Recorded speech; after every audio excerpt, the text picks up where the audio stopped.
Hey, Yoichi, where did you get that tape? Put that thing away. You should know better than anybody that that tape is cursed. What are you doing with that? Get rid of that. Yeah, I'm talking to you.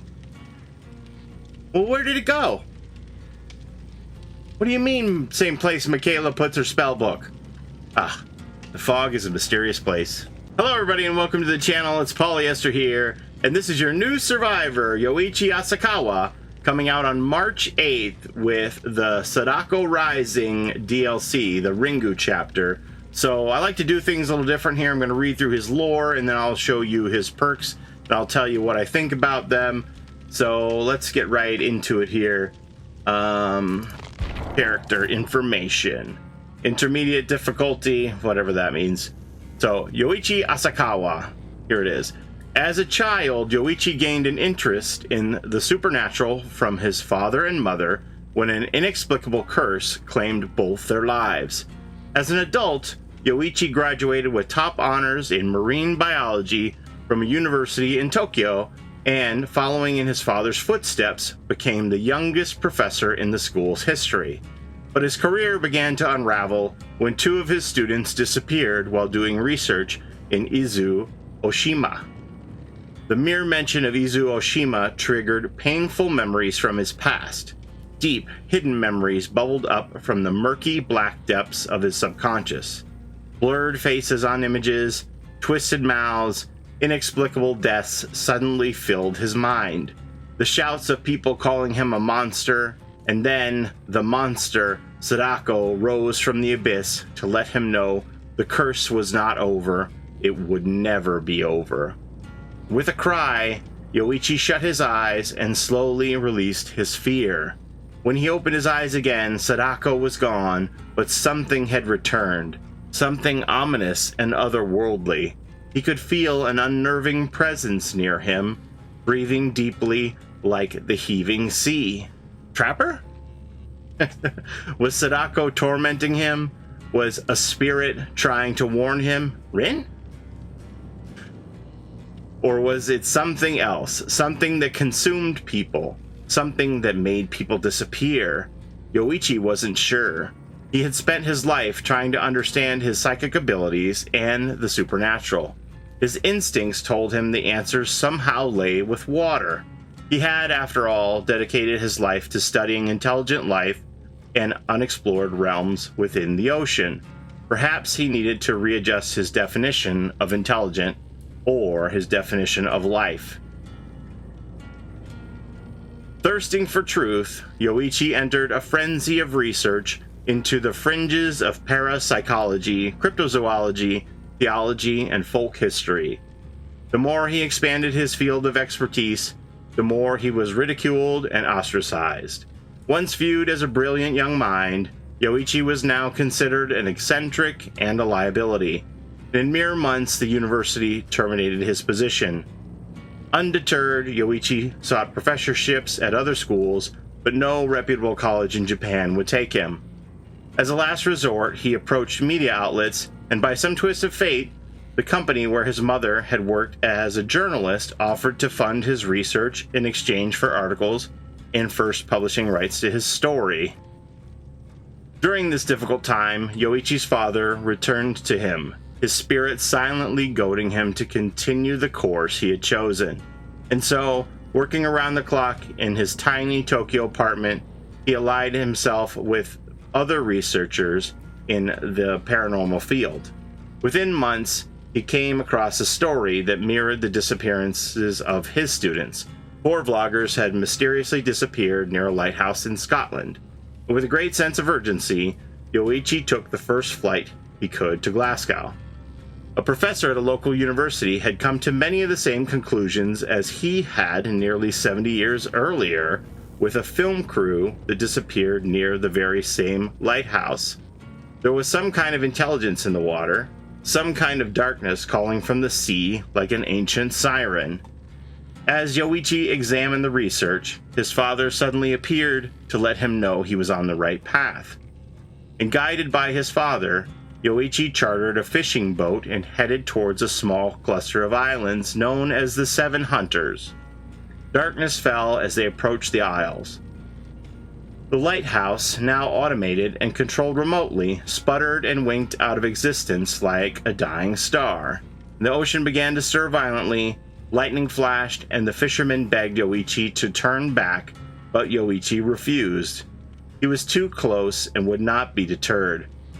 As they argued, the ocean raged and tossed the ship high and low. Then one giant wave lifted the boat as high as a house and dashed it to pieces against dark, jagged rocks. Yoichi didn't remember much after that. He remembered falling into the water. He remembered swimming to the landing where he saw his father standing on the gallery of the lighthouse, beckoning him. He remembered staggering through thick black fog as he climbed the stairs.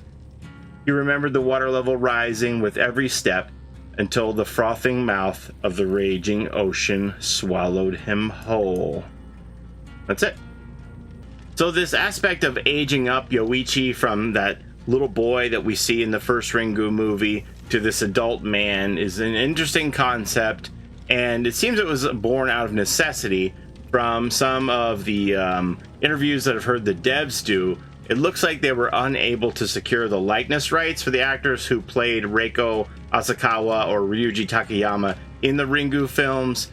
Therefore, they had to come up with a plan B, and this is what it is: aging up Yoichi into an adult. And the Kadokawa brand that owns the licensing thought that this was a great idea, and so it works on all levels, really. So in Japan, the citizens enjoy what's known as a right of publicity, and if you are a celebrity, you're able to trademark your license. So their likenesses are not owned by the movie studio, so that's why they would have to get special permission from the actors to put them in the game. It's not something that is impossible and couldn't happen in the future, but it was they're unable to secure it for here and now. So that's why we have Yoichi. Now, let's go ahead and look at his perks. Okay, so Yoichi has 3 unique teachable perks. The first one being Parental Guidance. You have inherited the ability to hear the dead, and now the dead warn you of danger.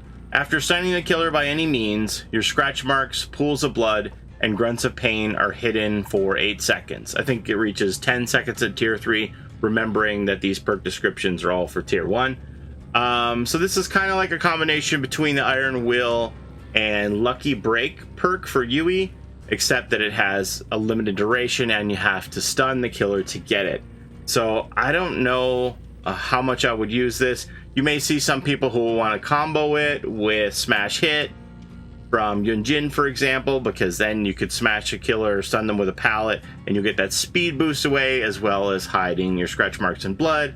But I don't know, I don't feel like it's going to make its way into my build. The second one is Empathic Connection. Your presence psychically projects itself to those in danger. Whenever another survivor is injured, they can see your aura within a range of 32 meters, and you heal survivors 10% faster. I believe at tier 3, the range increases to 96 meters, which is pretty well map wide. So,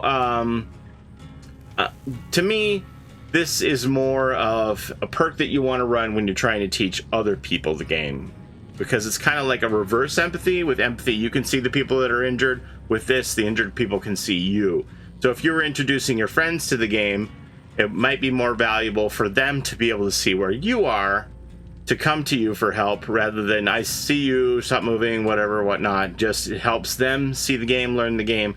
To me, it's a learning perk.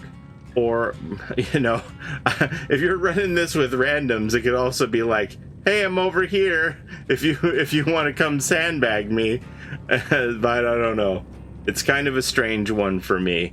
So, in my opinion, it's more of a teaching tool for a beginner. When you're introducing somebody to the game, you run this perk and you can help them kind of navigate the map to find you, if that makes sense.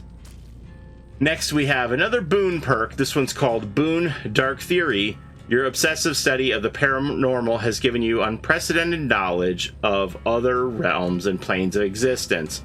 Press and hold the ability button near a dull or hex totem to bless it, and create a Boone totem, and soft chimes ring out in a 24-meter range. Any survivors within the Boone totem's range gain a 2% haste status effect.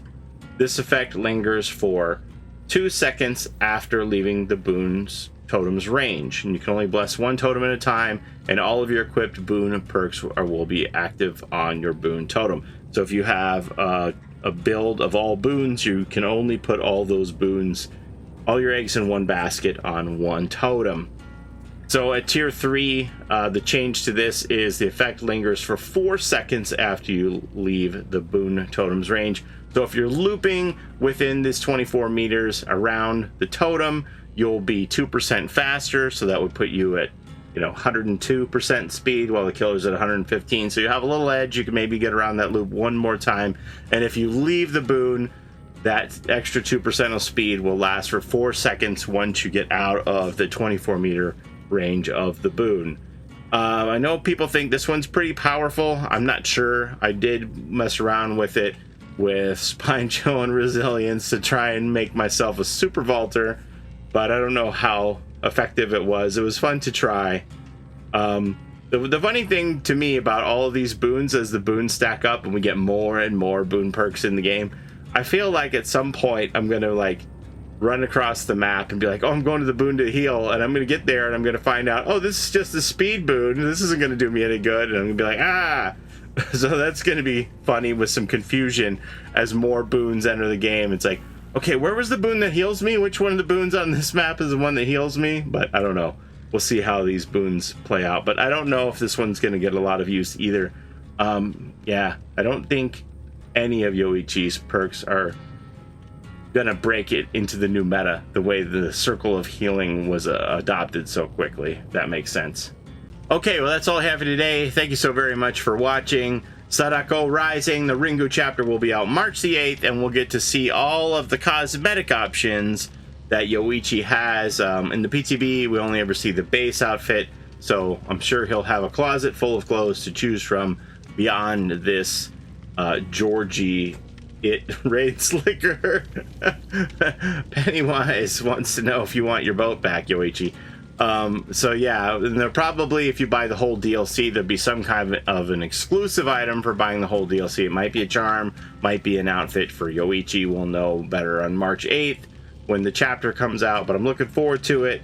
As always, thank you so very much for the time you spent here, and don't forget to take care of each other in and out of the fog, and we'll see you next time. Bye-bye. It's a Gen Rush life for us. It's a Gen Rush life for us. Set a hiding, we do gens. Set a randoms, we got friends. It's a Gen Rush life.